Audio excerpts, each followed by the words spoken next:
ভারতবর্ষে প্রাচীন ইতিহাসের সাক্ষী থাকা সমস্ত চরাচর যে পবিত্র নারীর কথা কোনোদিন ভুলতে পারবে না, তার নাম হলো পদ্মিনী। আত্মত্যাগের উজ্জ্বল মহিমা দিয়ে দেশমাতৃকার বন্দনা শুধুই কি একজন সৈনিকের কাজ? যার নিয়তি মৃত্যুতে উজ্জ্বল, তার জীবন ও মৃত্যুর সীমারেখা পেরিয়ে ইতিহাসের পাতায় এক অবিস্মরণীয় অবস্থান চিরকালের জন্য থেকে যায়, তেমনই এক গল্প রইল আজ শ্রোতাদের বিজয়ার উপহার হিসাবে।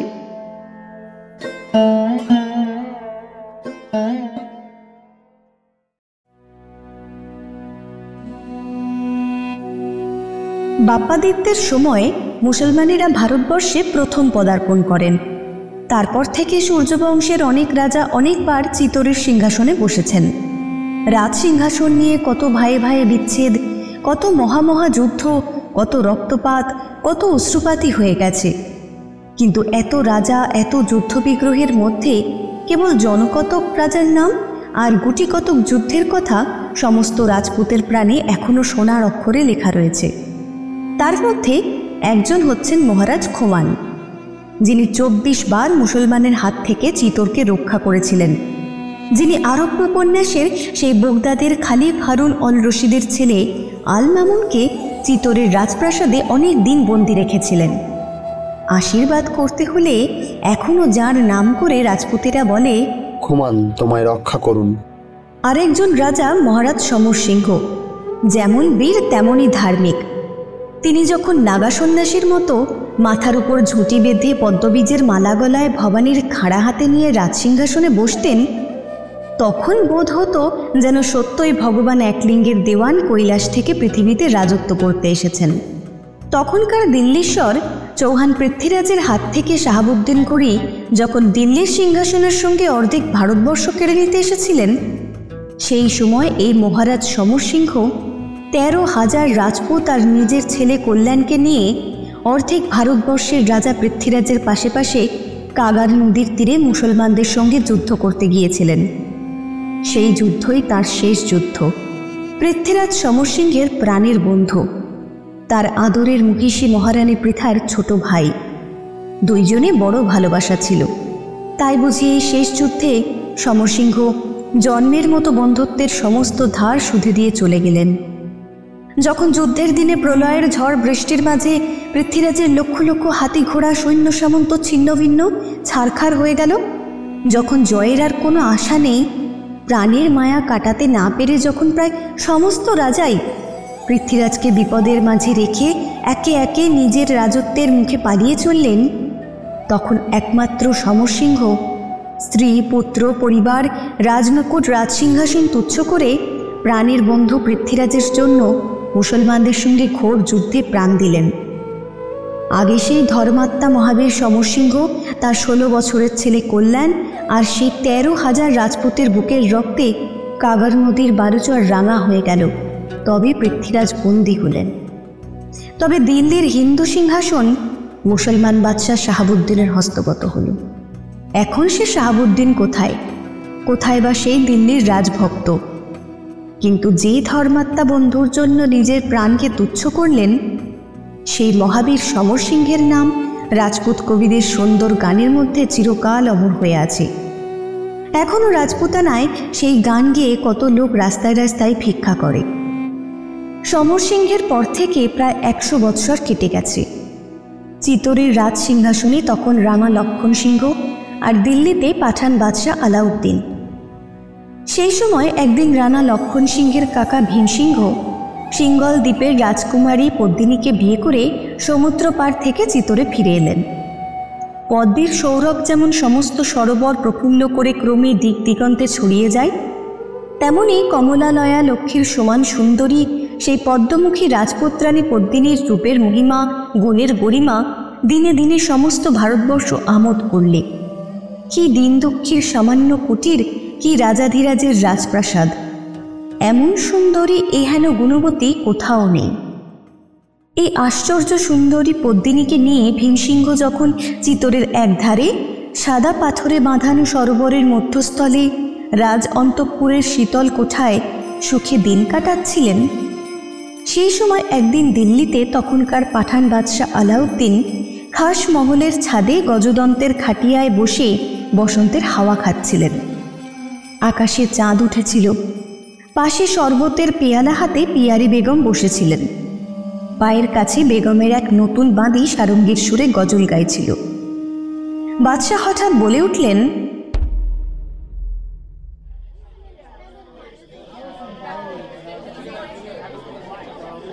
কে সেই আরবি গজল লাগিয়েছ?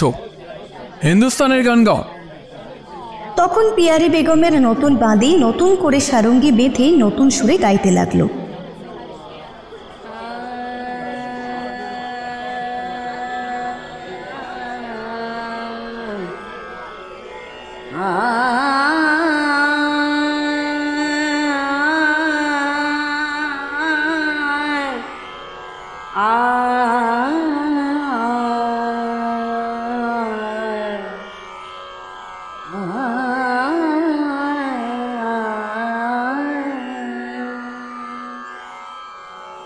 घेर आई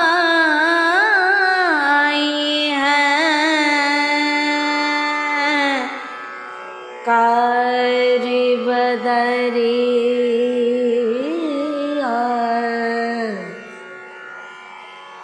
घेर आई है कारी बदरिया,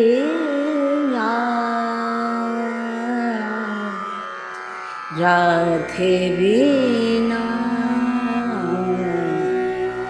राधे बिना।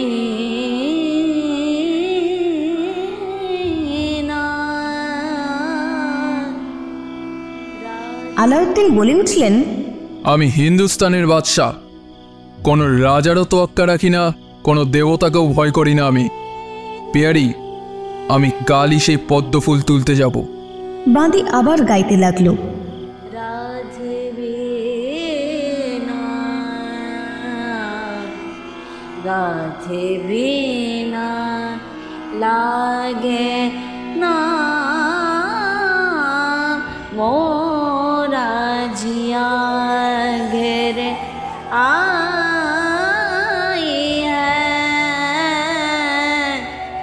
कारी बदरिया, राधे बिना लागे ना मोरा जिया। আলাউদ্দিন কিংখাবের মছলন দিয়ে সোজা হয়ে বসলেন। আনন্দের সুরে গান শেষ হলো। তিনি আকাশের দিকে চেয়ে চেয়ে বলে উঠলেন, সে কি সত্যই এত সুন্দরী? আমার ইচ্ছে করে পদ্মিনীকে এই খাস মহলে নিয়ে এসে রাখি।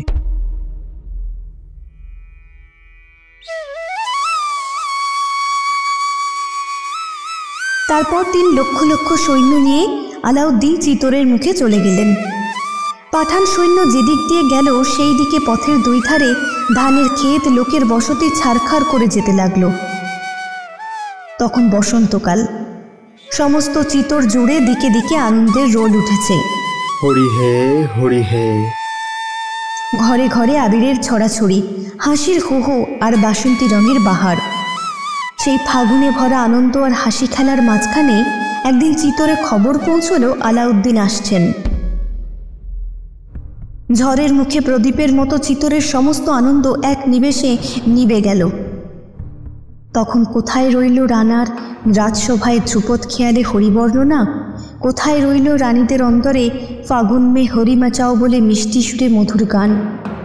কোথায় লালে লাল রাস্তায় দলে দলে হাসি তামাশা? আর কোথায় বা গোপালজির মন্দির থেকে রাগ বসন্তের নৌবতের সুর? আবিরে গোলাপে লালে লাল চিতোরের ঘরে ঘরে অস্ত্রশস্ত্রের ঝনঝনার সঙ্গে আরও এক ভয়ঙ্কর খেলার আয়োজন হতে লাগলো। সে খেলা লোকের প্রাণ নিয়ে খেলা। তাতে বুকের রক্ত, ছুরির ঘা, কামানের গর্জন আর যুদ্ধের খোলা মাঠ। শেষে একদিন পাঠান বাদশার কালো নিশান শকুনের মতো মেবারের মরুভূমির উপর দেখা দিলে ভীমসিংহ হুকুম দিলেন, কেল্লার দরজা বন্ধ করো। ঝনঝন শব্দে চিতরের 7টা ফটক তৎক্ষণাৎ বন্ধ হয়ে গেল। আলাউদ্দিন ভেবেছিলেন যাব আর পদ্মিনীকে কেড়ে আনব, কিন্তু এসে দেখলেন বুকের পাঁজর প্রাণের চারিদিকে যেমন ঢেকে রাখে, তেমনি রাজপুতের তলোয়ার পদ্মিনীর চারিদিকে দিবারাত্রি ঘিরে রয়েছে। সমুদ্র পার হওয়া সহজ, কিন্তু এই 7টা ফটক পার হয়ে চিতরের মাঝখান থেকে পদ্মিনীকে কেড়ে আনা অসম্ভব। পাঠান বাদশাহ পাহাড়ের নিচে তাঁবু গাড়বার হুকুম দিলেন। সেই দিন গভীর রাত্রে যুদ্ধের সমস্ত আয়োজন শেষ করে রানা ভীমসিংহ পদ্মিনীর কাছে এসে বললেন, পদ্মিনী, তুমি কি সমুদ্র দেখতে চাও? যেমন অনন্ত নীল সমুদ্রের ধারে তোমাদের রাজপ্রাসাদ ছিল, তেমনি সমুদ্র। পদ্মিনী বললেন, তামাশা রাখো, তোমাদের এই মরুভূমির দেশে সমুদ্র পেলে কোথা থেকে? ভীমসিংহ পদ্মিনীর হাত ধরে কেল্লার ছাদে উঠলেন। অন্ধকার আকাশ, চন্দ্র নেই, তারা নেই। পদ্মিনী দেখলেন সেই অন্ধকার আকাশের নিচে আরেকখানা কালো অন্ধকার কেল্লার সম্মুখ থেকে মরুভূমির ওপর পর্যন্ত জুড়ে রয়েছে। পদ্মিনী বলে উঠলেন, রানা, এখানে সমুদ্র ছিল? আমি তো জানি না। মাগো, সাদা সাদা ঢেউ উঠছে, দেখো। ভীমসিংহ হেসে বললেন, পদ্মিনী, এ যে সে সমুদ্র নয়, এ পাঠান বাদশার চতুরঙ্গ সৈন্যবল। ওই দেখো, তরঙ্গের পর তরঙ্গের মতো শিবির শ্রেণী, জলের কল্লোলের মতো ওই সোনো সৈন্যের কোলাহল। আজ আমার মনে হচ্ছে সেই নীল সমুদ্র, যার বুকের মাঝ থেকে আমি একটি সোনার পদ্ম ফুলের মতো তোমায় ছিঁড়ে এনেছি, সেই সমুদ্র যেন আজ এই চতুরঙ্গিনী মূর্তি ধরে তোমাকে আমার কাছ থেকে কেড়ে নিতে এসেছে। কেমন করে যে এই বিপদ সাগর পার হব ভাবছি। ভীমসিংহ আরও বলতে যাচ্ছিলেন, হঠাৎ একটা কালো পেঁচা চিৎকার করে মাথার উপর দিয়ে উড়ে গেল। তার প্রকাণ্ডে দুখানা কালো ডানার ঠান্ডা বাতাস অন্ধকার ছাদে রানা রানীর মুখের ওপর কার যেন দুখানা ঠান্ডা হাতের মতো বুলিয়ে গেল। পদ্মিনী চমকে উঠে রানার হাত ধরে নেমে গেলেন। সমস্ত রাত ধরে তার মন বলতে লাগলো, এ কি অলক্ষণ, এ কি অলক্ষণ।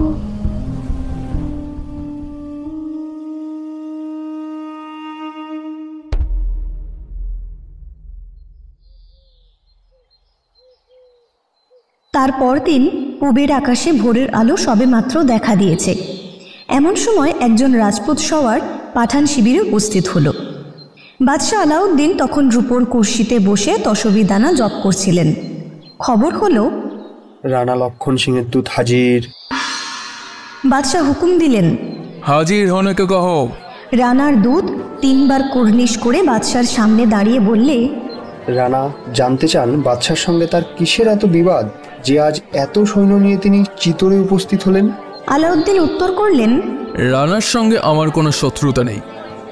আমি রানার খুড়ো ভীমসিংহের কাছে পদ্মিনীকে ভিক্ষা চাইতে এসেছি, আর তাকে পেলেই দেশে ফিরবো আমি। দূত উত্তর করলে, শাহেনশাহ, আপনি রাজপুত জাতকে চেনেন না, সেই জন্য এমন কথা বলছেন। রানার কথা ছেড়ে দিন। আমরা দুঃখী রাজপুত, আমরাও প্রাণ দিতে পারি, তবু মান খোয়াতে পারি না। আপনি রানীর আশা পরিত্যাগ করুন, বরং শাহেনশাহর যদি অন্য কিছু নেবার থাকে তবে।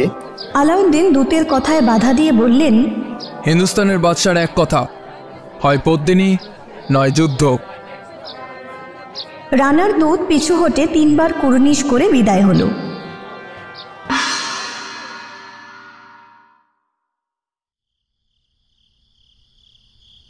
সেই দিন সন্ধ্যাবেলা চিতোরের রাজসভায় সমস্ত রাজপুত সর্দার একত্র হলেন। কি করে চিতোরকে মুসলমানদের হাত থেকে রক্ষা করা যায়। রাজস্থানের রাজমুকুটের সমান চিতোর, রাজপুতের প্রাণের চেয়ে প্রিয় চিতোর। মুসলমানেরা প্রায় ভারতবর্ষ গ্রাস করেছে। তাদের সঙ্গে যুদ্ধে কত বড় বড় হিন্দু রাজার রাজত্ব ছারখার হয়ে একেবারে লোপ পেয়ে গেছে, কিন্তু চিতোরের সিংহাসন সেই পুরাকালের মতো এখনও অটল, এখনও স্বাধীন আছে। কি করে আজ এই ঘোর বিপদে চিতোরকে উদ্ধার করা যায়? অনেকক্ষণ ধরে অনেক পরামর্শ তর্ক বিতর্ক চলল। শেষে রানা ভীমসিংহ উঠে বললেন, পদ্মিনীর জন্য যখন চিত্তরের এই সর্বনাশ উপস্থিত, তখন না হয় পদ্মিনীকেই পাঠানের হাতে দেওয়া যাক। আমার তাতে কোনো দুঃখ নেই। চিত্তর আগে না পদ্মিনী আগে? কথাটা বলে ভীমসিংহ একবার রাজসভার একপারে, যেখানে শ্বেতপাথরের জালির পিছনে চিতরের রানীরা বসেছিলেন, সেই দিকে চেয়ে দেখলেন। তারপর সিংহাসনের দিকে ফিরে বললেন, মহারানা কি বলেন? লক্ষণ সিংহ বললেন, যদি সমস্ত সর্দারের তাই মত হয় তবে তাই করা কর্তব্য। তখন সেই রাজভক্ত রাজপুত সর্দারের প্রধান রাজসভায় উঠে দাঁড়িয়ে বললেন, রানার বিপদ আমাদেরও বিপদ, রানার অপমান আমাদের অপমান। পদ্মিনী শুধু ভীমসিংহের নন, তিনি আমাদের রানীও বটে। কেমন করে আমরা তাকে পাঠানের বেগম হতে পাঠিয়ে দেব? পৃথিবী শুদ্ধ লোক বলবে রাজস্থানে এমন পুরুষ ছিল না যে তারা রানার হয়ে লড়বে। মহারানা, আমরা প্রস্তুত, হুকুম হলে যুদ্ধে যাই। মহারানা হুকুম দিলেন, আপাতত যুদ্ধের প্রয়োজন নেই, সাবধানে কেল্লা দরজা বন্ধ রাখো। সভাস্থলে ধন্য ধন্য পড়ে গেল। চারিদিকে চিতরের সমস্ত সামন্ত সর্দার তলোয়ার খুলে দাঁড়ালেন। সমস্ত রাজসভা একসঙ্গে বলে উঠল, জয় মহারানার জয়, জয় ভীমসিংহের জয়, জয় পদ্মিনীর জয়। রাজসভা ভঙ্গ হল। সেই সময় রাজসভার এক পারে শ্বেতপাথরের জালির আড়াল থেকে সোনার পদ্মফুল লেখা একখানি লাল রুমাল সেই রাজভক্ত সর্দারের মাঝে এসে পড়ল। সর্দারেরা পদ্মিনীর হাতের সেই লাল রুমাল বল্লমের আগায় বেঁধে রানীর জয় বলে রাজসভা থেকে বিদায় হলেন। তারপর দিন কাটতে লাগলো। আলাউদ্দিন লক্ষ লক্ষ সৈন্য নিয়ে চিতরের কেল্লা ঘিরে বসে রইলেন। বাদশার আশা ছিল যে কেল্লার ভিতর বন্ধ থেকে রাজপুতদের খাবার ফুরিয়ে যাবে, তখন তারা প্রাণের দায়ে পদ্মিনীকে পাঠিয়ে দিয়ে সন্ধি করবে। কিন্তু দিনের পর দিন, মাসের পর মাস, ক্রমে বৎসর কেটে গেল, তবু সন্ধির নামগন্ধ নেই। বর্ষা শীত কেটে গিয়ে গ্রীষ্মকাল এসে পড়েছে। পাঠান সৈন্যরা দিল্লিতে ফেরবার জন্যে অস্থির হতে লাগলো। এমন গরমের দিনে দিল্লিতে চাঁদনি চৌকে কত মজা, সেখানে কাফিখানায় কত আমোদ চলছে, আর তারা কিনা কি বর্ষা কি হিম এই হিন্দুর মূল্যকে এসে খোলা মাঠে পড়ে রয়েছে। এখানে না পাওয়া যায় ভালো পান্তামাক, না আছে ফুলের বাগিচা, না আছে একটা লোকের মিষ্টি গলা যার গান শুনলে ফুলে থাকা যায়। এখানকার লোকগুলোও যেমন কাঠখোট্টা, তাদের গানগুলোও তেমনই বেসুরো, পানগুলোও তেমনই পুরু, তামাকটাও তেমনই করুয়া। এই ইঁদুর মূল্যকে আর মন টেকে না। আলাউদ্দিন দেখলেন নিষ্কর্মা বসে থেকে তার সৈন্যরা ক্রমে বিরক্ত হয়ে উঠেছে। তার ইচ্ছে আরও কিছুদিন চিতর ঘিরে বসে থাকেন।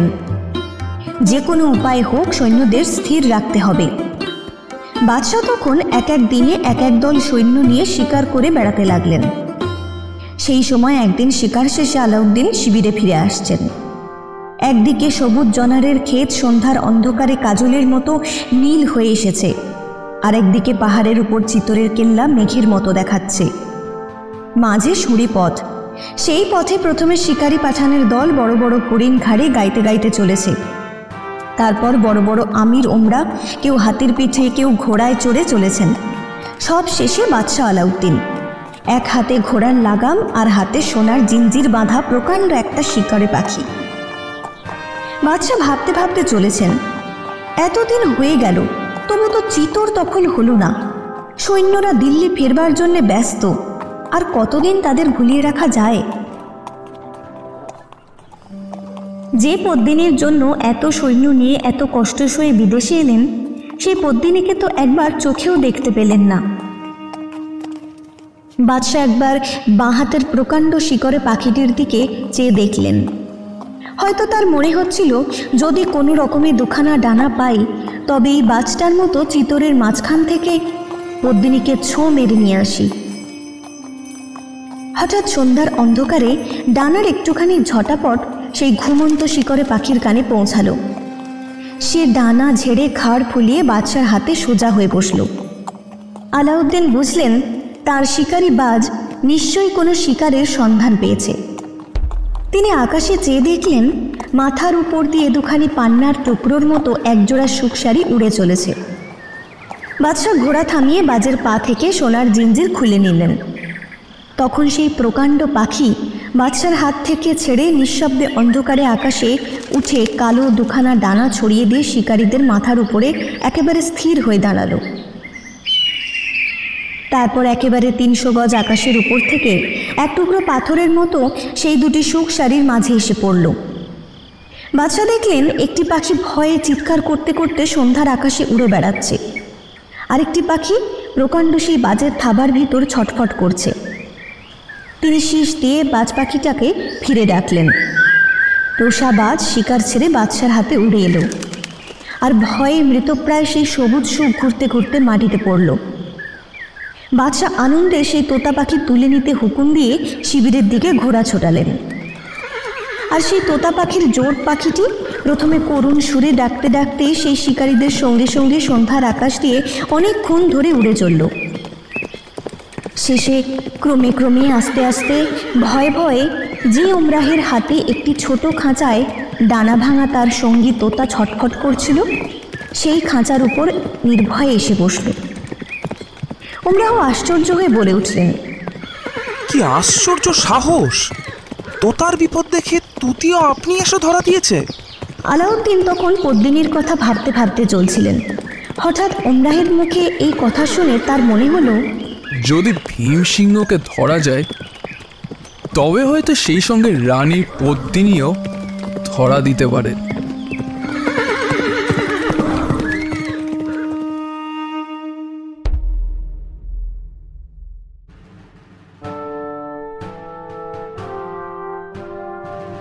বাদশাহ শিবিরে এসে সমস্ত রাত্রি ভীম সিংহকে বন্দি করবার ফন্দি আঁটতে লাগলেন। 2-1 দিন পরেই রানার সঙ্গে কথাবার্তা স্থির হলো যে আলাউদ্দিন সমস্ত পাঠান সৈন্য নিয়ে বিনা যুদ্ধে দিল্লিতে ফিরে যাবেন।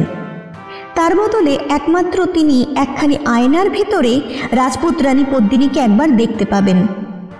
আর চিতোরের কেল্লার ভিতর বাদশাহ যতক্ষণ একা থাকবেন ততক্ষণ তার কোনো বিপদ না ঘটে সেজন্য স্বয়ং মহারানা দায়ী রইলেন।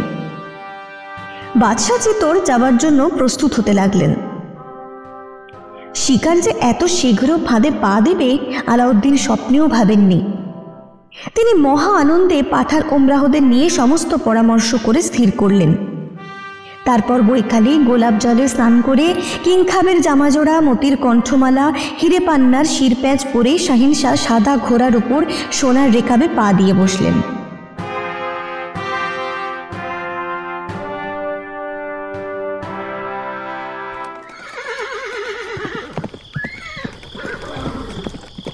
সঙ্গে প্রায় 200 জন পাঠান বীর, যারা প্রাণের ভয় রাখে না, যুদ্ধই যাদের ব্যবসা। বাদশাহ ঘোড়ায় চড়ে একা পাহাড় ভেঙে কেল্লার দিকে উঠে গেলেন। আর সেই পাঠান সওয়ারেরা পাহাড়ের নিচ থেকে প্রথমে নিজের শিবিরে ফিরে গেল। তারপর আবার একে একে সন্ধ্যার অন্ধকারে কেল্লার কাছে ফিরে এসে পথের ধারে প্রকাণ্ড একটা আমবাগানের তলায় লুকিয়ে রইল। সূর্যদেব যখন চিতোরের পশ্চিম দিকে প্রকাণ্ড একখানা মেঘের আড়ালে অস্ত গেলেন, সেই সময় পাঠান বাদশাহ আলাউদ্দিন রানা ভীম সিংহের হাত ধরে পদ্মিনীর মহলে শ্বেতপাথরের রাজদরবারে উপস্থিত হলেন। সেখানে আর জনমানব ছিল না, কেবল হাজার হাজার মোমবাতির আলো সেই শ্বেতপাথরের রাজমন্দিরে যেন আরেকটা নতুন দিনের সৃষ্টি করেছিল। রানা ভীম সেই ঘরে সোনার মচনদে বাদশাকে বসিয়ে তার হাতে এক পেয়ালা শরবত দিয়ে বললেন, শাহেনশাহ, একটু আমিল ইচ্ছা করুন। আলাউদ্দিন সে আমিলের পেয়ালা হাতে ভাবতে লাগলেন, যদি এতে বিষ থাকে তবে তো সর্বনাশ। রাজপুতেরা মেয়েরা শুনেছি শত্রুর হাতে অপমান হওয়ার ভয় অনেক সময় এই সব আমিল খেয়ে প্রাণ দিয়েছে। বাদশাহ পেয়ালা হাতে ইতস্তত করতে লাগলেন। রানা ভীম আলাউদ্দিনের মনের ভাব বুঝে একটু হেসে বললেন, শাহেনশাহ, বিষের ভয় করবেন না। মহারানা স্বয়ং যখন আপনার কোনো বিপদ না ঘটে তার জন্য দায়ী, তখন আজ যদি আপনি সমস্ত চিত্তর একা ঘুরে আসেন তবু একজন রাজপুতও আপনার গায়ে হাত তুলতে সাহস পাবে না। আপনি নিশ্চিন্ত থাকুন, অতিথিকে আমরা দেবতার মতো মনে করি। আলাউদ্দিন তাড়াতাড়ি বলে উঠলেন, রানা, আমি সে কথা ভাবছি নে। আমি ভাবছিলাম আজ যেমন নির্ভয়ে আমি তোমার উপর বিশ্বাস করছি, তেমনি তুমি আমাকে বিশ্বাস করতে পারো কি না। আলাউদ্দিন মুখে এই কথা বললেন বটে, কিন্তু সেই আমিলের পেয়ালায় চুমুক দিতে তার প্রাণ কাঁপতে লাগলো। তিনি অল্পে অল্পে সমস্ত আমিলটুকু নিঃশেষ করে অনেকক্ষণ চুপ করে বসে রইলেন। শেষে যখন দেখলেন বিষের জ্বালার বদলে তার শরীর মন বরং আনন্দে প্রফুল্ল হয়ে উঠল, তখন বাদশাহ ভীমসিংহের দিকে ফিরে বললেন, তবে আর বিলম্ব কেন? এখন একবার সেই আশ্চর্য সুন্দরী পদ্মিনী রানীকে দেখতে পেলেই খুশি হয়ে বিদায় হই আমি। তখন রানা ভীম আলিপদেশের প্রকাণ্ড একখানা আয়নার সম্মুখ থেকে একটা পর্দা সরিয়ে দিলেন। কাকচক্ষু জলের মতো নির্মল সেই আয়নার ভিতর পদ্মিনীর রূপের ছটা হাজার হাজার বাতির আলো যেন আলোময় করে প্রকাশ হলো। বাদশাহ দেখতে লাগলেন, সে কি কালো চোখ, সে কি সুটানা ভুরু, পদ্মের মৃণালের মতো কেমন কোমল দুখানি হাত, বাঁকা মলপড়া কি সুন্দর দুখানি রাঙা পা, ধানি রঙের পেশোয়াজে মুক্তোর ফুল, গোলাপি ওড়নায় সোনার পাড়, পান্নার চুড়ি, নীলার আংটি, হীরের চিত। বাদশাহ আশ্চর্য হয়ে ভাবলেন, এ কি মানুষ না পরী? আলাউদ্দিন আর স্থির থাকতে পারলেন না। তিনি মসনদ ছেড়ে সেই প্রকাণ্ড আয়নার ভিতর ছায়া পদ্মিনীকে ধরবার জন্য 2 হাত বাড়িয়ে ছুটে চললেন। গ্রহণের রাত্রে রাহু যেমন চাঁদকে গ্রাস করতে যায়। ভীমসিংহ বলে উঠলেন, শাহেনশাহ, পদ্মিনীকে স্পর্শ করবেন না। রানার মনে হলো রাজ দরবারে একদিকে বসে সত্যই তার পুণ্যবতী রানী পদ্মিনী যেন পাঠানের হাতে অপমান হবার ভয়ে কাঁপছে। রাগী রানীর 2 চক্ষু রক্তবর্ণ হয়ে উঠল। তিনি সেই ঘরের মাঝখানে দাঁড়িয়ে উঠে সোনার একটা পেয়ালা সেই আয়নাখানার মাঝখানে সজোরে ছুঁড়ে মারলেন। ঝনঝন শব্দে 7 হাত উঁচু চমৎকার সেই আয়না চুরমার হয়ে ভেঙে পড়ল। আলাউদ্দিন চমকে উঠে 3 পা পিছিয়ে দাঁড়ালেন। তিনি মনে বুঝলেন, পাগলের মতো রানীর দিকে ছুটে যাওয়াটা বড়ই অভদ্রতা হয়েছে, এজন্য রানার কাছে ক্ষমা চাওয়া দরকার। বাদশাহ ভীমসিংহের দিকে ফিরে বললেন, রানা, আমার অন্যায় হয়েছে। আমার মহলে এসে যদি কেউ এমন অভদ্রতা করত, তাহলে হয়তো আমি তার মাথা কেটে ফেলতে হুকুম দিতাম। আমায় ক্ষমা করুন।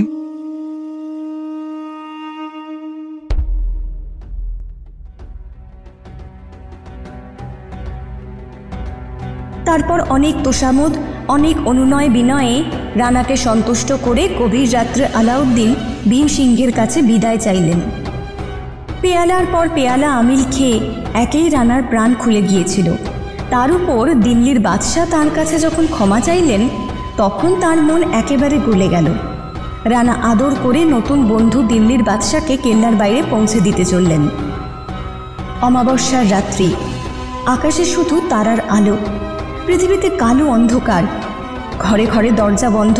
সমস্ত দিন পরিশ্রমের পর নগরের লোক ঘুমিয়ে আছে। চিতোরের রাজপথে জনমানব নেই। আলাউদ্দিন সেই জনশূন্য রাজপথ দিয়ে ঘোড়ায় চড়ে চলেছেন, সঙ্গে রানা ভীম আর 20 জন রাজপুত সেপাই। আজ রানার মনে বড় আনন্দ। চিতোরের প্রধান শত্রু আলাউদ্দিনের সঙ্গে বন্ধুত্ব হলো। আর কখনো চিতোরকে পাঠানের অত্যাচার সহ্য করতে হবে না।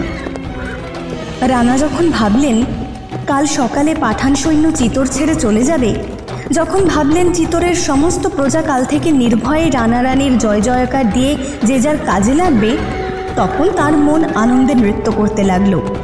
তিনি মহা উল্লাসে বাদশার পাশে পাশে ঘোড়ায় চড়ে কেল্লার ফটক পার হলেন। তখন রাত্রি আরও অন্ধকার হয়েছে। পাহাড়ের গায়ে বড় বড় নিম গাছ কালো কালো দৈত্যর মতো রাস্তার 2 ধারে সারি বেঁধে দাঁড়িয়ে আছে। আর কোথাও কোনো শব্দ নেই, কেবল কেল্লার উপর থেকে এক একবার প্রহরীদের হই হই আর পাহাড়ের রাস্তার সেই 22টা ঘোড়ার খুঁতখুঁত। আলাউদ্দিন ভীমসিংহকে নিয়ে কথায় কথায় ক্রমে পাহাড়ের নিচে এলেন। সেখানে একদিকে জনারের ক্ষেত আর একদিকে আমবাগান, মাঝে মেঠো রাস্তা। এই রাস্তার 2 ধারে প্রায় 200 পাঠান আলাউদ্দিনের হুকুম মতো লুকিয়েছিল। ভীমসিংহ যেমন এইখানে এলেন, অমনি হঠাৎ চারিদিক থেকে পাঠান সৈন্য তাকে ঘিরে ফেলল। তারপর সেই অন্ধকার রাত্রে শত শত শত্রুর মাঝে 20 জন মাত্র রাজপুত তাদের রানাকে উদ্ধার করবার জন্য প্রাণপণে জুঝতে লাগলো, কিন্তু বৃথা। বাজ পাখি যেমন ছো মেরে শিকার নিয়ে যায়, তেমনি পাঠান আলাউদ্দিন রাজপুতদের মাঝখান থেকে রানা ভীমকে বন্দি করে নিয়ে গেলেন। 20 জনের মধ্যে 5 জন রাজপুত চিতর ফিরল।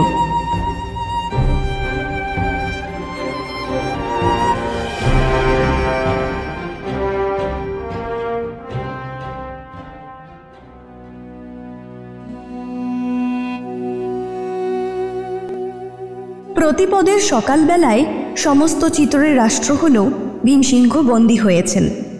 পদ্মিনীকে না দিয়ে তার মুক্তি নেই। আলাউদ্দিন যখন শিবিরে পৌঁছলেন তখন রাত্রি 2:30 প্রহর। তিনি ভীমসিংহকে সাবধানে বন্ধ রাখতে হুকুম দিয়ে নিজের কানাতে বিশ্রাম করতে গেলেন। আজ তার দৃঢ় বিশ্বাস হলো যে রানা যখন ধরা পড়েছেন তখন পদ্মিনী আর কোথায় যায়? হিন্দুর মেয়ে স্বামীর জন্য প্রাণ দিতে পারে, বাদশার বেগম হতে কি রাজি হবে না? পদ্মিনীকে না পেলে রানাকে কিছুতেই ছাড়া হবে না। আলাউদ্দিন মনে মনে এই প্রতিজ্ঞা করে সোনার খাটিয়ায় দুধের ফেনার মতো ধপধপে বিছানায় শুয়ে হিন্দুরানী পদ্মিনীর কথা ভাবতে ভাবতে শেষ রাত্রে ঘুমিয়ে পড়লেন। সকাল হলে বাদশাহ মনে ভাবলেন, এইবার পদ্মিনী আসছেন। সকাল গিয়ে দুপুর কেটে সন্ধ্যা হলো, পদ্মিনী এলেন না। দিনের পর দিন, রাতের পর রাত চলে গেল, তবু পদ্মিনীর দেখা নেই। বাদশাহ অস্থির হয়ে উঠলেন। তার মনে হতে লাগলো, এই ভীমসিংহ কি আসল ভীমসিংহ নয়? আমি কি ভুল করে সামান্য কোনো সর্দারকে বন্দি করে এনেছি? আলাউদ্দিন বন্দি রাজাকে হুজুরে হাজির করতে হুকুম দিলেন। লোহার শিকলে বাঁধা রানা বাঁধা সিংহের মতো বাদশার দরবারে এসে উপস্থিত হলেন। শাহিনশাহ জিজ্ঞাসা করলেন, তুমি কি পদ্মিনীর ভীমসিংহ? রানা উত্তর করলেন, পাঠান, এতে তোমার সন্দেহ হচ্ছে কেন? হ্যাঁ? আলাউদ্দিন বললেন, যদি তুমি সত্যি ভীমসিংহ হবে তবে তোমাকে উদ্ধার করার জন্য রাজপুতদের কোনো চেষ্টা দেখছি না কেন? রানা বললেন, যে মূর্খ নিজের বুদ্ধির দোষে মিথ্যেবাদী পাঠানের হাতে বন্দী হয়েছে, তার সঙ্গে চিত্তরের মহারানা বোধহয় আর কোনো সম্বন্ধ রাখতে চান না। কথাটা শুনে বাদশার মনে খটকা লাগলো। যদি সত্যি ভীমসিংহকে পাঠানের হাতে ছেড়ে দিয়ে থাকেন? আলাউদ্দিন মহাভাবিত হয়ে দরবার ছেড়ে উঠে গেলেন। সেই দিন শেষ রাত্রে চিতরের উপর কেল্লার খোলা ছাদে পদ্মিনী গালে হাত দিয়ে একা দাঁড়িয়েছিলেন। নীল পদ্মের মতো তার দুটি সুন্দর চোখ পাঠান শিবিরের দিকে, যেখানে ভীমসিংহ বন্দী ছিলেন, সেই দিকে চেয়েছিল। আকাশ তখনও পরিষ্কার হয়নি। পূর্ব দিকে সূর্যের আলো সোনার তারের মতো দেখা দিয়েছে। এমন সময়ে 2 জন রাজপুত সর্দার পদ্মিনীর পায়ে এসে প্রণাম করলেন। একজনের নাম গোরা, আরেকজনের নাম বাদল। গোরার বয়স 50-এর উপর, আর তার বড় ভাইয়ের ছেলে বাদলের বয়স বছর 12। গোরা বাদল দুজনেই পদ্মিনীর বাপের বাড়ির লোক। রাজকুমারী পদ্মিনী যখন ভীমসিংহের রানী হয়ে সিংহল ছেড়ে চলে আসেন, তখন তার সঙ্গে এই গোরা এক হাতে তলোয়ার আর হাতে মা বাপ হারা কচি বাদলকে নিয়ে দেশ ছেড়ে চিতরে এসেছিলেন। পদ্মিনী জিজ্ঞাসা করলেন, মহারানা কি আমার কথা মতো কাজ করতে রাজি হয়েছেন?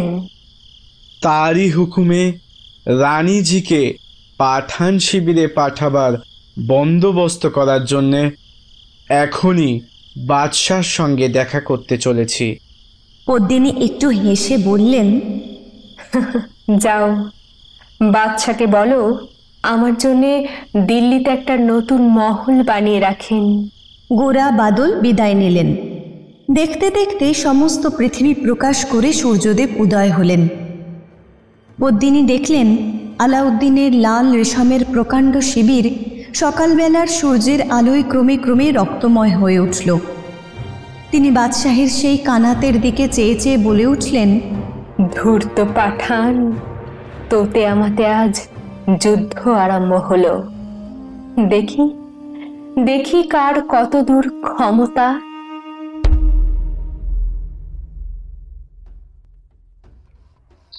সেদিন শুক্রবার, মুসলমানদের জুম্মা। আলাউদ্দিন ফজিরের নামাজ করে দরবারে বসেছেন। এমন সময় মহারানার চিঠি নিয়ে গোরা বাদল উপস্থিত হলেন। বাদশাহ মহারানার মোহর করা চিঠি হাতে নিয়ে পড়তে লাগলেন। তাতে লেখা রয়েছে, পদ্মিনীকে বাদশার হাতে দেওয়াই স্থির হলো। তার বদলে রানা ভীম সিংহের মুক্তি চাই।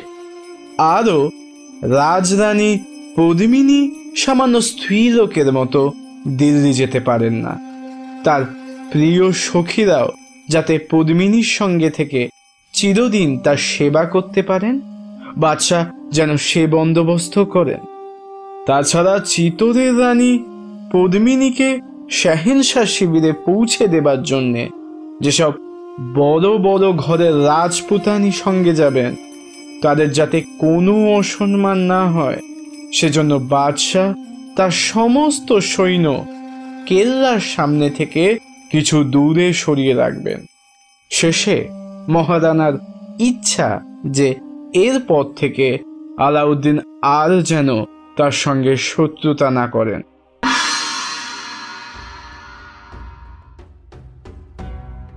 চিঠিখানা পড়ে বাদশার মন আনন্দে নৃত্য করতে লাগলো। তিনি হাসি মুখে গোরা ও বাদলের দিকে ফিরে বললেন, বেশ কথা, আমি আজ রাত্রের মধ্যেই সমস্ত ফৌজ কেল্লার সামনে থেকে উঠিয়ে নেব। রানীর আসবার কোনো বাধাই থাকবে না। তোমরা মহারানাকে জানাওগে, তার সকল কথাতেই আমি রাজি হলেম। গোরা বাদল বিদায় হলেন। বাদশাহ কেল্লার সামনে থেকে সৈন্য উঠিয়ে নিতে হুকুম দিলেন। একদিনের মধ্যে এত সৈন্য অন্য জায়গায় উঠিয়ে নেওয়া সহজ নয়। তাম্বুকানাত, গোলাগুলি, অস্ত্রশস্ত্র, আসবাবপত্র যেখানকার সেইখানেই থাক। কেবল সেপাইরা নিজের ঘোড়া নিয়ে একদিনের মতো অন্য কোথাও আশ্রয় নিক। তাতেও প্রায় সমস্ত রাত কেটে গেল। পরদিন সূর্যোদয়ের সঙ্গে সঙ্গে চিতোরের প্রধান ফটক রামপালের উপর কড়কড় শব্দে নাকারা বাজতে লাগল। বাদশাহ দেখলেন চিতোরের 7টা ফটক একে একে পার হয়ে 4 বেহারার কাঁধে প্রায় 700 ডুলি তার শিবিরের দিকে এগিয়ে আসছে। মাঝে রানী পদ্মিনীর চিনাপত মোড়া সোনার চতুর্দল।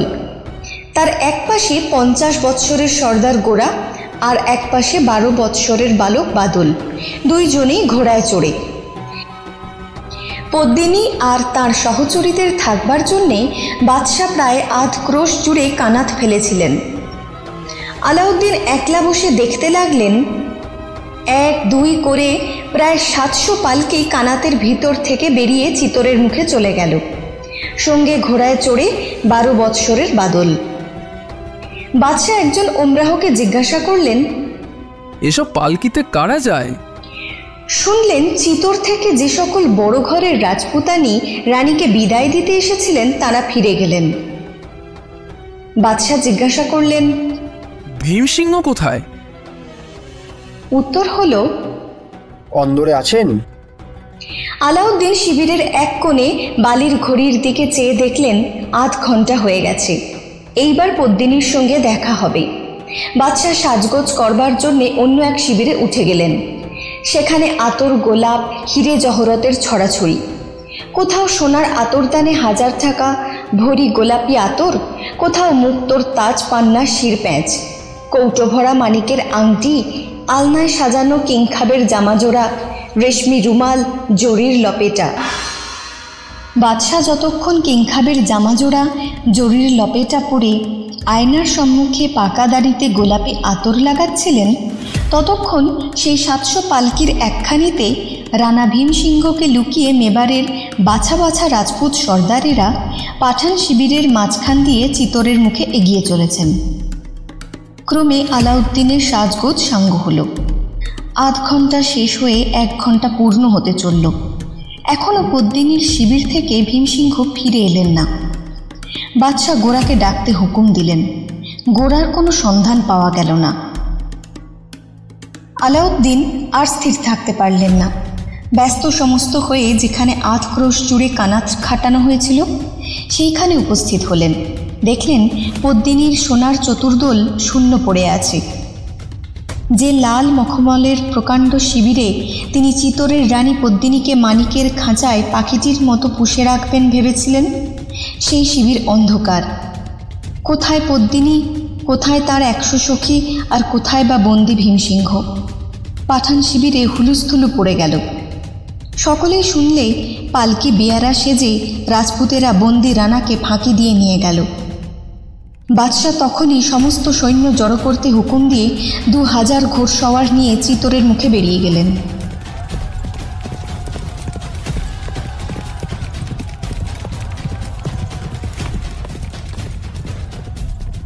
সবেমাত্র রানার পালকি চিতরের ফটক পার হয়েছে, এমন সময় পাঠান বাদশার ঘোড়সওয়ার কালবৈশাখীর ঝড়ের মতন ধূলিধ্বজায় চারিদিক অন্ধকার করে দিন দিন শব্দে রাজপুত সৈন্যের উপর পড়ল। তখন বেলা 2 প্রহর। আগুনের সমান তপ্ত রৌদ্রে 12 বৎসরের বাদল আর 50 বৎসরের বৃদ্ধ গোরা একদল রাজপুতকে নিয়ে প্রাণপণে চিতরের সিংহদ্বার রক্ষা করতে লাগলেন। সন্ধ্যা হয়ে এলো, তবু যুদ্ধের শেষ হলো না। চিতর থেকে দলের পর দল রাজপুত এসে যুদ্ধে যোগ দিতে লাগলো। বাদশাহ হাজারের পর হাজার পাঠান এনেও চিতরের একখানা পাথর পর্যন্ত দখল করতে পারলেন না। শেষে যে ভীমসিংহকে তিনি কাল রাত্রে লোহার শৃঙ্খলে বন্দি রেখেছিলেন, সেই ভীমসিংহ যখন হাতির পিঠে যুদ্ধক্ষেত্রে উপস্থিত হলেন, তখন পাঠান বাদশার আশা ভরসা নির্মূল হল। সন্ধ্যার অন্ধকারে অর্ধেক ভারতবর্ষের সম্রাট আলাউদ্দিন চিতরের সম্মুখ থেকে ঘোড়া ফিরিয়ে শিবিরে গেলেন। জয় জয় রবে চিতরনগর পরিপূর্ণ হল।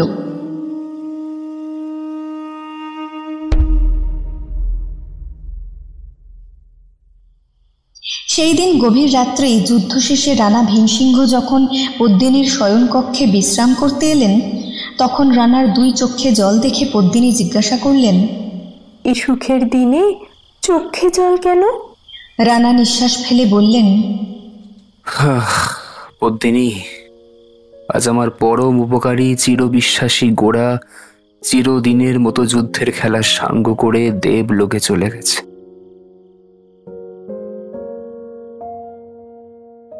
দুজনে আর একটি কথাও হলো না। রানী পদ্মিনীর শয়নঘরের প্রদীপ অন্ধকার করে দিলেন। দক্ষিণের হাওয়ায় সারা রাত্রি চিতরের মহাশ্মশানের দিক থেকে যেন একটা হায় হায় হায় হায় শব্দ সেই ঘরের ভিতর ভেসে আসতে লাগলো।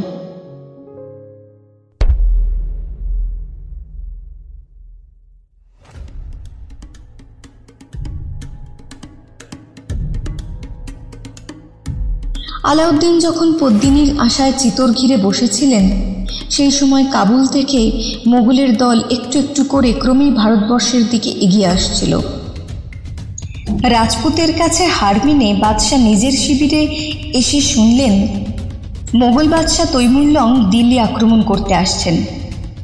সেই সঙ্গে দিল্লি থেকে পিয়ারি বেগমের এক পত্র পেলেন। তার এক জায়গায় বেগম লিখেছেন,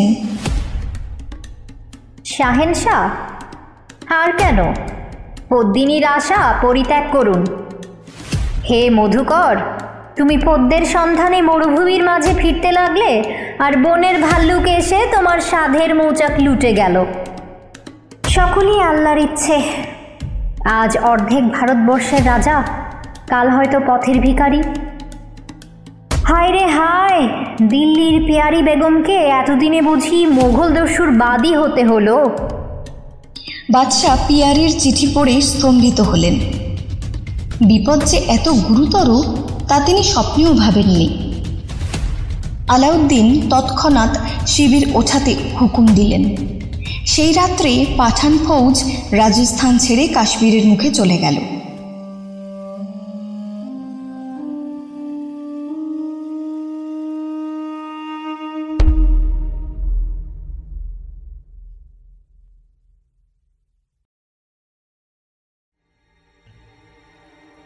তেরো বৎসর পরে চিতরের সম্মুখে পাঠান বাদশার রণডঙ্কা আর একবার বেজে উঠল। তখন চিতরের বড় দুরবস্থা। সমস্ত দেশ দুর্ভিক্ষে, মহামারীতে উজাড় হয়ে গেছে। দেশ প্রায় বীর শূন্য।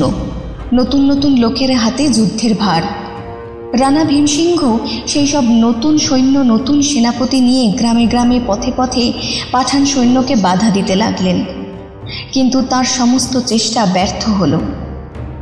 যুদ্ধের পর যুদ্ধে রাজপুতদের হটিয়ে দিয়ে গ্রামের পর গ্রাম, কেল্লার পর কেল্লা দখল করতে করতে একদিন আলাউদ্দিন চিতোরের সম্মুখে এসে উপস্থিত হলেন।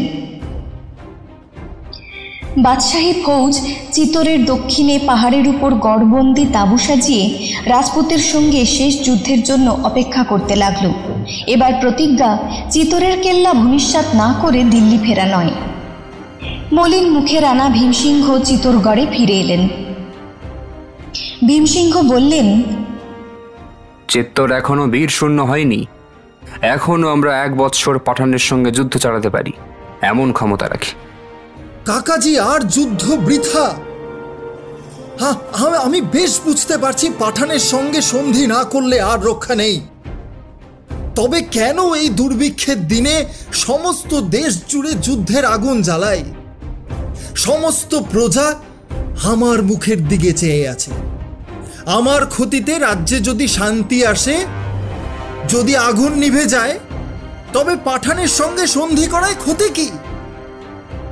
না হয় কিছুকাল পাঠান বাদশার একজন তালুকদার হয়ে কাটালেন। ভীমসিংহের 2 চোখে জল পড়তে লাগল। তিনি মহারানার 2টি হাত ধরে বললেন, হায় লক্ষ্মণ, মনে বেশ বুঝেছি আর উপায় নেই। তবু আমার একটি অনুরোধ আছে। 2 বৎসর বয়সে যখন তোর মা গেলেন, বাপ গেলেন, তখন আমি তোকে ছেলের মতো বুকে টেনে নিয়েছিলাম। সমস্ত বিপদ আপদ, রাজ্যের সমস্ত ভাবনা চিন্তা তোরই হয়ে অকাতরে সহ্য করেছিলাম। আজ আমার একটি অনুরোধ রক্ষা কর বৎস। 7 দিন সময় দে। আমি এই শেষবার চিতোর উদ্ধারের একটা চেষ্টা দেখি। এই 7 দিন যেন পাঠানের সঙ্গে সন্ধি না হয়। এই 7 দিন যেন আমার হুকুম মহারানার হুকুম জেনে সকলে মান্য করে। লক্ষণ সিংহ বললেন, তথাস্তু। সেই দিন থেকে ভীমসিংহের হুকুম মতো একজন রাজপুত সর্দার পাঠানের সঙ্গে যুদ্ধে যেতে লাগলেন। প্রতিদিন খবর আসতে লাগলো, আজ অমুক রাজকুমার যুদ্ধে প্রাণ দিলেন, আজ অমুক সামন্ত বন্দী হলেন। চিতোরের ঘরে ঘরে হাহাকার উঠল।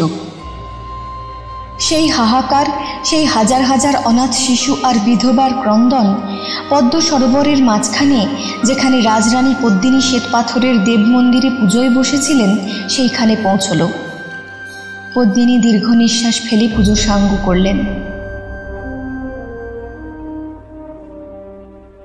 তার কোমল প্রাণ সেই সব দুঃখী পরিবার, অনাথ শিশুর জন্যে সারা দিন সারা সন্ধ্যা কেবল কাঁদতে লাগল। ভীমসিংহ যখন মহলে এলেন, তখন পদ্মিনী 2 হাত জোর করে বললেন, প্রভু, আর কতদিন এই যুদ্ধ চলবে? ভীমসিংহ বললেন, 3 দিন মাত্র, কিন্তু যুদ্ধে আর কোনো ফল নেই। রাজপুতের প্রাণে সে উৎসাহ আর নেই। এখন উপায় কি? সূর্যবংশের মহারানাকে এইবার বুঝি পাঠান বাদশার তালুকদার হতে হলো। পদ্মিনী জিজ্ঞাসা করলেন, প্রভু, চিতোর রক্ষা করার কি কোনো উপায় নেই? ভীমসিংহ বললেন, উবর দেবী যদি কৃপা করেন তবেই রক্ষে। হায় পদ্মিনী, কার পাপে আজ চিত্তরের এ দুর্দশা? কার পাপে?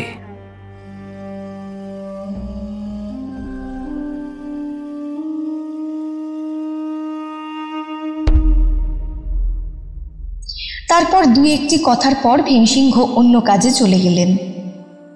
একা ঘরে পদ্মিনীর কানে কেবলই বাজতে লাগলো, কার পাপে আজ চিত্তরের এ দুর্দশা? কার পাপে? অন্ধকারে পদ্মিনী কপালে করাঘাত করে উঠলেন। হায় হতভাগিনী পদ্মিনী, তোরে এ পোড়া রূপের জন্য এ সর্বনাশ, তোরে জন্য এ সর্বনাশ। নিঃশব্দ ঘরে প্রতিধ্বনিত হল, তোরই জন্য এই সর্বনাশ। ঠিক সেই সময়ে চৈত্র মাসের পরিষ্কার আকাশ মেঘাচ্ছন্ন হয়ে বড় বড় ফোঁটায় বৃষ্টি নামল।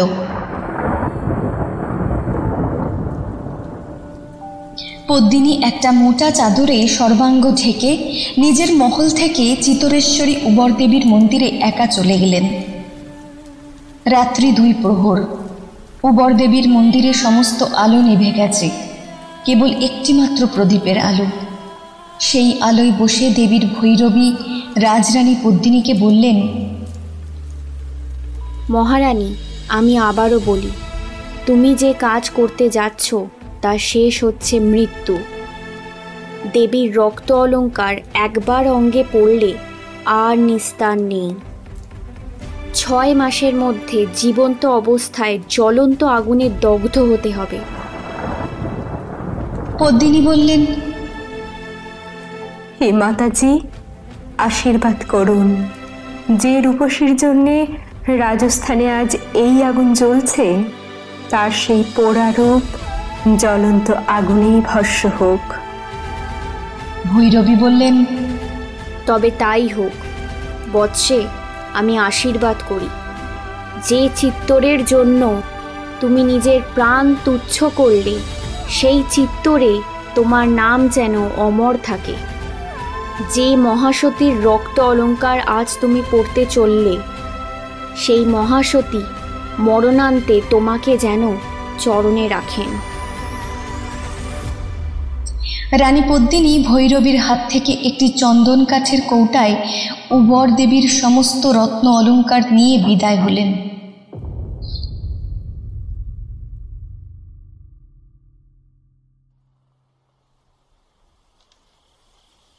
সেই দিন রাত্রে প্রায় 2:30 প্রহরে চিতোরের রাজপ্রাসাদে একটুখানি সারা শব্দ ছিল না।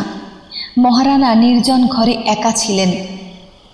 যখন তার সমস্ত প্রজা পাঠানের সঙ্গে সন্ধি হবে, দেশে শান্তি আসবে মনে করে নিশ্চিন্ত মনে ঘুমিয়েছিলেন, সেই সময় সমস্ত মেবারের রাজা ভগবান একলিঙ্গের দেওয়ান মহারানা লক্ষণ সিংহের চোখে ঘুম ছিল না। হায় অদৃষ্ট, কাল সন্ধির সঙ্গে সঙ্গে চিতোর ছেড়ে যেতে হবে। এ জীবনে আর হয়তো ফেরা হবে না। রাজ্য, সম্পদ, মান, মর্যাদা, আত্মীয় স্বজন সব ছেড়ে কোনো দূর দেশে সামান্য বেশে নির্বাসনে যেতে হবে। মহারানা দীর্ঘ নিঃশ্বাস ফেলে চারিদিক চেয়ে দেখলেন, ঘরের এক কোণে সোনার দীপদানে একটিমাত্র প্রদীপ জ্বলছিল। প্রকাণ্ড ঘরের আর সমস্তটা অন্ধকার। খিলানের পর খিলান, থামের পর থামের সারি অন্ধকার থেকে গাঢ় অন্ধকারে মিশে গেছে। একটিমাত্র প্রদীপের আলোয় নিঃশব্দ সেই প্রকাণ্ড ঘর আরও যেন অন্ধকার বোধ হতে লাগল। মহারানা অন্তঃপুরে যাবার জন্য উঠে দাঁড়ালেন। হঠাৎ পায়ের তলায় মেঝের পাথরগুলো একবার যেন কেঁপে উঠল। তারপর মহারানা অনেকখানি ফুলের গন্ধ আর অনেক নুপুরের ঝিনঝিন শব্দ পেলেন। কারা যেন অন্ধকারে ঘুরে বেড়াচ্ছে। চারিদিকে দেওয়ালের ভিতর থেকে, ছাদের উপর থেকে, পায়ের নিচের থেকে শব্দ উঠল, मैं भूखा हूँ, मैं भूखा हूँ। লক্ষণ সিংহ বললেন, আহ, এত রাত্রে চিতোরের রাজপ্রাসাদে উপবাসে কে জাগে? আবার শব্দ উঠল, मैं भूखा हूँ, मैं भूखा हूँ, मैं भूखा हूँ। তারপর গাঢ় ঘুমের মাঝখানে স্বপ্ন যেমন ফুটে ওঠে, তেমনি সেই শয়ন ঘরের অন্ধকারে এক অপরূপ দেবী মূর্তি ধীরে ধীরে উঠল। লক্ষণ সিংহ দীপদান থেকে সোনার প্রদীপ উঠিয়ে ধরলেন। প্রদীপের আলো দেবীর কিরীটি কুণ্ডলে, রত্ন অলঙ্কারে, অসংখ্য অসংখ্য মণি মাণিক্যে হাজার হাজার আগুনের শিখার মতো দপ দপ করে জ্বলতে লাগল। লক্ষণ সিংহ দেখলেন উবর দেবী। ভয়, ভক্তি, বিস্ময়ে মহারানার সর্বশরীর অবশ হয়ে এলো। পরমানন্দে দুর্বল তার হাত থেকে সোনার প্রদীপ খসে পড়ল। তারপর সব অন্ধকার। সেই অন্ধকারে মহারানা স্বপ্ন দেখছেন কি জেগে আছেন বুঝতে পারলেন না। তিনি যেন শুনতে লাগলেন দেবী বলছেন, मैं भूखा हूँ, मैं भूखा हूँ। বড় ক্ষুধা, বড় পিপাসা, আমি মহাবলি চাই। রক্ত না হলে এ পিপাসার শান্তি নেই মহারানা। ওঠ, যাক, দেশের জন্য বুকের রক্তপাত কর, আমার খরপর রক্তের শতধারায় পরিপূর্ণ কর। রাজা, প্রজা, বালক, বৃদ্ধ যদি চিতরের জন্য প্রাণ উৎসর্গ করে তবেই কল্যাণ, না হলে সূর্যবংশের রাজ পরিবার আর কখনো চিতরের সিংহাসন পাঠানের হাত থেকে ফিরে পাবে না। পর্বতের গুহায় প্রতিধ্বনি যেমন ঘুরতে থাকে, তেমনই সেই প্রকাণ্ড ঘরে দেবীর শেষ কথা অনেকক্ষণ ধরে গম গম করতে লাগলো। রাত্রি শেষ হয়ে এলো। উষাকালে সোনার আলো আর শীতল বাতাসের মাঝখানে চিতরেশ্বরী কোথায় অন্তর্ধান করলেন। অনেক দূরে পার্বতী মন্দিরে নহবতের সুরে ভৈরবী রাগিণীতে মহাদেবীর স্তুতিগান বাজতে লাগলো।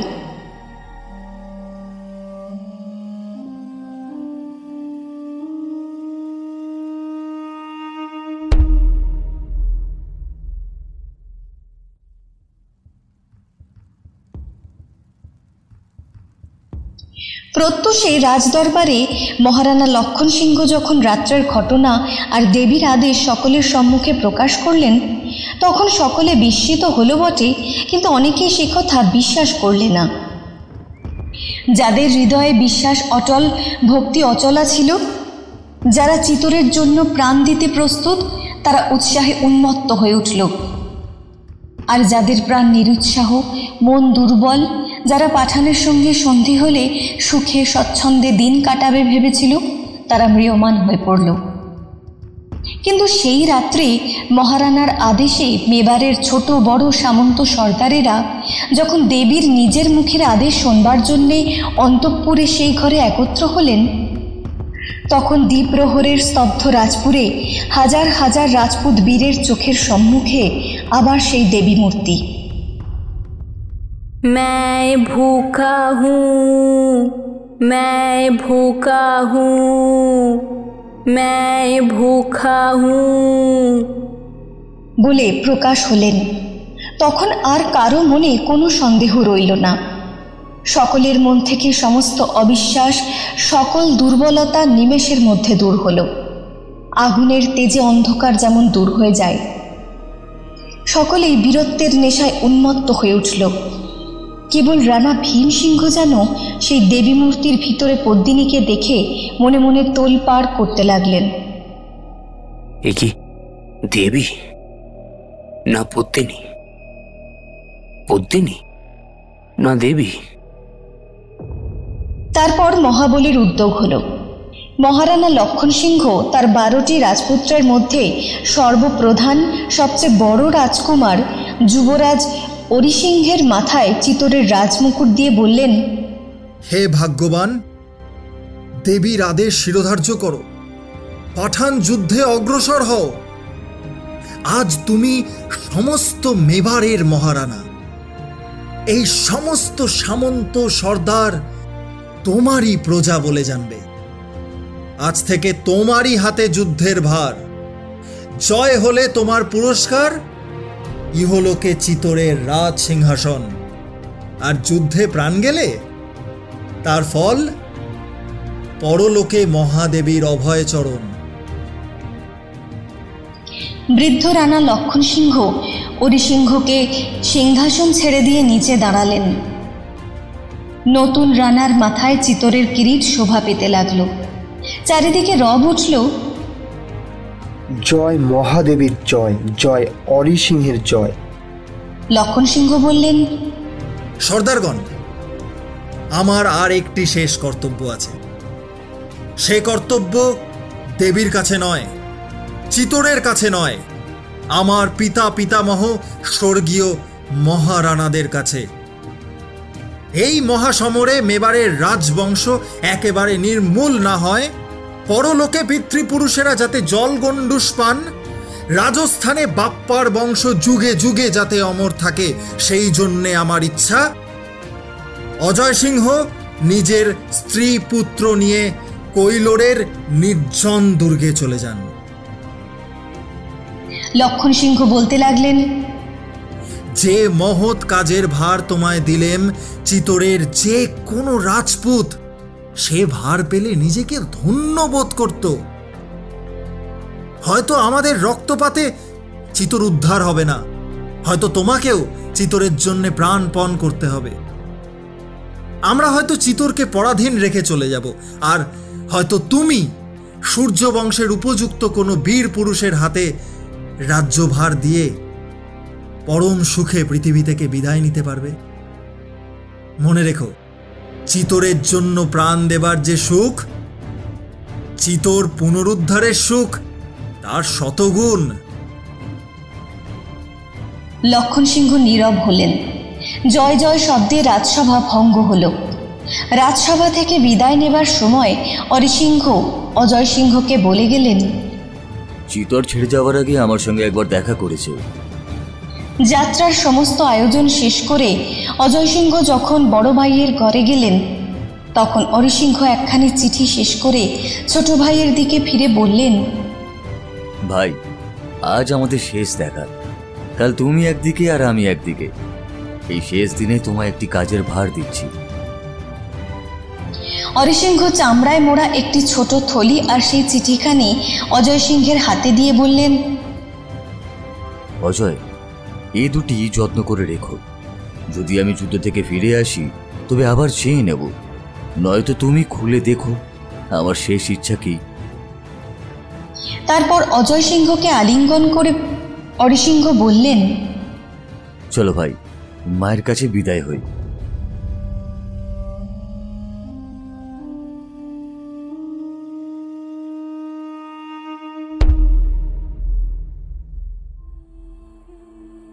সেই দিন শেষ রাত্রে যখন রাজ অন্তঃপুর থেকে দুই রাজপুত্র দুই দিকে বিদায় হয়ে গেলেন, তখন 12 ছেলের মা জননী চিতোরের মহারানী দীর্ঘ নিঃশ্বাস ফেলে মাটির উপর লুটিয়ে পড়লেন। তার সমস্ত শরীর পাষাণের মতো স্থির হয়ে গেল। কেবল সজল দুটি কাতর চোখ সেই দিকে এক দৃষ্টে চেয়ে রইল। তারপর রণরণ শব্দে রাজপুতের রণডঙ্কা দিক দিগন্ত কাঁপিয়ে বাজতে লাগলো। যুবরাজ অরিসিংহ যুদ্ধযাত্রা করলেন। সেই দিন থেকে 1 মাস কেটে গেল। পাঠানদের বিরুদ্ধে রাজপুতের সমস্ত চেষ্টা ব্যর্থ হল। একের পর এক 11 জন রাজকুমার যুদ্ধে প্রাণ দিলেন। আর আশা নেই, আর উপায় নেই, কিন্তু তবু রাজপুতের বীর হৃদয় এখনো অটল রইল। চিতোরের শেষ 2 বীর লক্ষণ সিংহ আর ভীমসিংহ যুদ্ধের জন্য প্রস্তুত হতে লাগলেন। রানার হুকুমে মেবারের লক্ষ লক্ষ সৈন্য সামন্তের অবশেষ ভীষণ মূর্তি ভগবান একলিঙ্গের 10,000 দেওয়ানি ফৌজ একত্র হতে লাগল। তাদের এক হাতে শুল, এক হাতে কুঠার, 2 কানে শাঁখের কুণ্ডল, মাথায় কালো ঝুঁটি, গলায় রুদ্রাক্ষের মালা, গায়ে বাকছালের অঙ্গরাখা, পিঠে একটা প্রকাণ্ড ঢাল। তাদের আসবাবের মধ্যে একটা ঘোড়া, এক কম্বল, এক লোটা। পৃথিবীতে আপনার বলবার আর কিছুই ছিল না। তারা দেবতার মধ্যে একমাত্র একলিঙ্গজির উপাসনা করত। মানুষের মধ্যে কেবলমাত্র মহারানার হুকুম মানত। সমরসিংহ এই ফৌজের সৃষ্টিকর্তা। ছোটখাটো যুদ্ধে এদের কেউ দেখতে পেত না। কেবল মাঝে মাঝে ঘোর দুর্দিনে, যখন চারিদিকে শত্রু, চারিদিকে বিপদ ঘনিয়ে আসত, যখন বিধর্মীর হাতে অপমান হবার ভয়ে দেশের যত সুন্দরী কি কুমারী কি বিধবা কি 10 বছরের কচি মেয়ে কি 16 বছরের পূর্ণ যুবতী চিতার আগুনে রূপ যৌবন ছাই করে দিয়ে চিতরেশ্বরীর সম্মুখে জীবনের শেষ ব্রত জহর ব্রত উদযাপন করত, যখন আর কোনো আশা কোনো উপায় নেই, সেই সময় হতাশ রাজপুতের শেষ উৎসাহের মতো দুর্ধর্ষ দুর্দান্ত এই দেওয়ানি ফৌজ চিতোরের কেল্লায় দেখা দিত। 70 বৎসর পূর্বে সমরসিংহের বিধবা রানী কুর্মদেবী এতদিনে কুতুবউদ্দিনের হাত থেকে ছেলের রাজ সিংহাসন রক্ষা করবার জন্যে মেবারের সমস্ত সৈন্য একত্র করেছিলেন। সেই দিন একবার দেওয়ানি ফৌজের ডাক পড়েছিল। আর আজ কয় পুরুষ পরে মহারানা লক্ষণ সিংহের হুকুমে দেওয়ানি ফৌজ আর একবার চিতোরের কেল্লায় উপস্থিত হলো। কাল রাত্রি তিথি অমাবস্যা যখন জগৎ সংসার গ্রাস করেছিল, মাথার উপর থেকে চন্দ্র সূর্য যখন লুপ্ত হয়েছিল, সেই সময় চিতোরের মহাশ্মশানের মধ্যস্থলে চিতোরেশ্বরীর মন্দিরে 12,000 রাজপুত সুন্দরীর জহরব্রত আরম্ভ হল। মন্দিরের ঠিক সম্মুখে অন্ধকারের একটা সুড়ঙ্গের উপর দাঁড়িয়ে রাজস্থানের প্রথম সুন্দরী রানী পদ্মিনী অগ্নিদেবের স্তব আরম্ভ করলেন। হে অগ্নি, হে পবিত্র উজ্জ্বল স্বর্ণকান্তি, এসো, পৃথিবীর অন্ধকার তোমার আলোয় দূরে যাক। হে অগ্নি, হে মহাতেজ, এসো, তুমি দুর্বলের বল, সবলের সহায়। হে দেবতা, হে ভয়ঙ্কর, আমাদের ভয় দূর করো, সন্তাপ নাশ করো, আশ্রয় দাও, লজ্জা নিবারণ, দুঃখ বিনাশন, বলি শিখা, তুমি জীবনের শেষ গতি, বন্ধনের মহামুক্তি। জয় মহাসতী জয়, জয় মহাসতী জয় জয়। পদ্মিনী নীরব হলেন। হঠাৎ একসময় মহাকল্লোলে চারিদিক পরিপূর্ণ করে হাজার হাজার আগুনের শিখা মহা আনন্দে সেই সুড়ঙ্গের মুখে ছুটে এলো। প্রচণ্ড আলোয় রাত্রির অন্ধকার টলমল করে উঠল। 12,000 রাজপুতানির সঙ্গে রানী পদ্মিনী অগ্নিকুণ্ডে ঝাঁপ দিলেন। চিতোরের সমস্ত ঘরের সমস্ত সোনামুখ, মিষ্টি কথা আর মধুর হাসি নিয়ে এক নিমেষে চিতার আগুনে ছাই হয়ে গেল।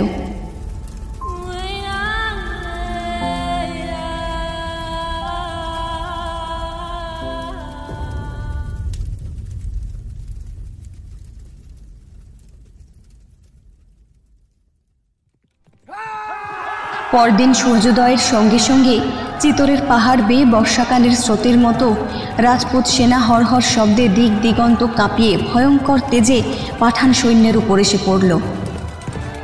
আলাউদ্দিনের তাতার সৈন্য দেওয়ানি ফৌজের কোঠারের মুখে নিমেষের মধ্যে ছিন্নভিন্ন ছারখার হয়ে পলায়ন করলে।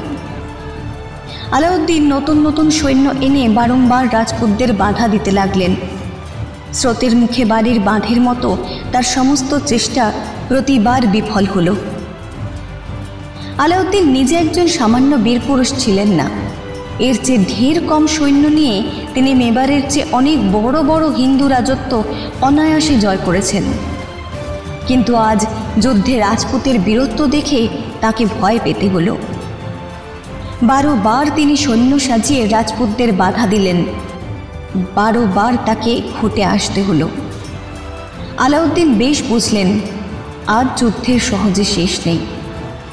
একদিকে দিল্লির বাদশাহীর ভক্ত, আর একদিকে চিতোরের রাজ সিংহাসন।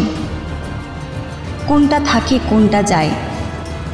তখন বেলা 3য় প্রহর।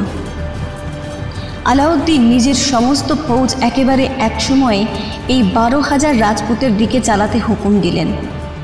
নিমেষের মধ্যে পাঠান বাদশার লক্ষ লক্ষ হাতি, ঘোড়া, সেপাই, শাস্ত্রী প্রলয় ঝড়ের মতো ধুলায় ধূসর চারিদিক অন্ধকার করে দিন দিন শব্দে রাজপুতের দিকে ছুটে আসতে লাগল। তারপর হঠাৎ একসময় সমুদ্রের তরঙ্গে নদীর জল যেমন, তেমনি সেই অগণিত পাঠান সৈন্যের মাঝে কয়েক হাজার রাজপুত কোনখানে বিলুপ্ত হল আর দেখা গেল না। কেবল সূর্যাস্তের কিছু পূর্বে সেই যুদ্ধরত অসংখ্য সৈন্যের মাথার উপরে সূর্যমূর্তি লেখা চিতোরের রাজপতাকা একবার মাত্র সন্ধ্যার আলোয় বিদ্যুতের মতো চমকে উঠল। তারপরেই শব্দ উঠল, আল্লাহু আকবার, শাহেনশাহ কি ফতেহ। পাঠানের পায়ের তলায় মহারানার রাজছত্র চূর্ণ হয়ে গেল। সূর্যদেব সমস্ত পৃথিবী অন্ধকার করে অস্ত গেলেন। রক্তমাংসের লোভে রণস্থলের উপর দলে দলে নিশাচর পাখি কালো ডানা মেলে উড়ে বেড়াতে লাগল। চিতুর হস্তগত হল। পাঠানের তলোয়ার চিতরের পথঘাট রক্তের স্রোতে রাঙা করে তুললে, ধনধান্যে মণিমুক্তায় লক্ষ লক্ষ তাতার ফৌজের বড় বড় সিন্ধুক পরিপূর্ণ হল। কিন্তু যে রত্নের লোভে আলাউদ্দিন আজ অমরাবতীর সমান চিতরনগর শ্মশান করে দিলেন, যার জন্যে দিল্লির সিংহাসন ছেড়ে বিদেশে এলেন, সেই পত্তিনীর সন্ধান পেলেন কি? বাদশাহ চিতরে এসে প্রথমেই শুনলেন পদ্মিনী আর নেই। চিতর আগুনে সুন্দর ফুল ছাই হয়েছে। সেই দিন রাত্রে বাদশার হুকুমে চিতরের ঘর দ্বার মন্দির মঠ ছাই বর্ষ চূর্ণ বিচূর্ণ হয়ে গেল। কেবল প্রকাণ্ড সরোবরের মাঝখানে রানী পদ্মিনীর রাজমন্দির তেমনি নতুন তেমনি অটুট রইল। আলাউদ্দিন সেই রাজমন্দিরে পদ্ম সরোবরের ধারে শ্বেতপাথরের বারান্দায় ঘেরা পদ্মিনীর শয়ন মন্দিরে 3 দিন বিশ্রাম করলেন। তারপর মালদেব নামে একজন রাজপুতের হাতে চিতরের শাসনভার দিয়ে ধীরে ধীরে দিল্লির মুখে চলে গেলেন। পাঠান বাদশার প্রবল প্রতাপ হিন্দুস্থানের একদিক থেকে আরেক দিকে বিস্তৃত হল। আর সেই 12,000 সতীলক্ষ্মীর পবিত্র নাম, 12,000 রাজপুত বীরের কীর্তি চিরদিনের জন্যে জগৎ সংসারে ধন্য হয়ে রইল। আজও চিতরে মহাসতীর শ্মশানে পদ্মিনীর সেই চিতাকুণ্ড দেখা যায়। তার ভিতর মানুষে প্রবেশ করতে পারে না। একটি অজগর সাপ দিবারাত্রি সেই গহ্বরের মুখে পাহারা দিচ্ছে।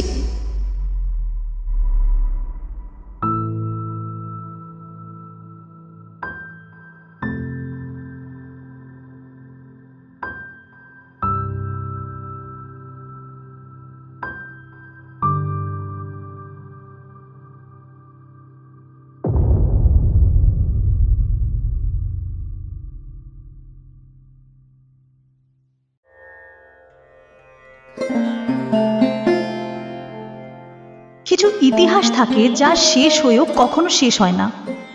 কিছু কথা এমন থাকে যাতে আবেগের স্পর্শ যেন মানবতার কথা বলে যায় বারে বারে। ভালোবাসা কি কাউকে পেতে চেয়ে সংহারক হয়ে ওঠা, নাকি ভালোবাসার জন্য প্রাণও তুচ্ছ? লজ্জা ও সম্ভ্রম রক্ষা করতে যখনই আত্মহতি একমাত্র উপায়, তখন যে কান্না ভরা ইতিহাস লেখা হয়, তাই কি বিজয়গাথা নয়? শেষ হলো আজকের গল্প। ভালো লাগলে অতি অবশ্যই সাবস্ক্রাইব করে দেবেন, লাইক ও কমেন্ট করে উৎসাহিত করবেন। এই অনুরোধ রেখেই আজ তবে ইতি হোক। ধন্যবাদ, ভালো থাকবেন।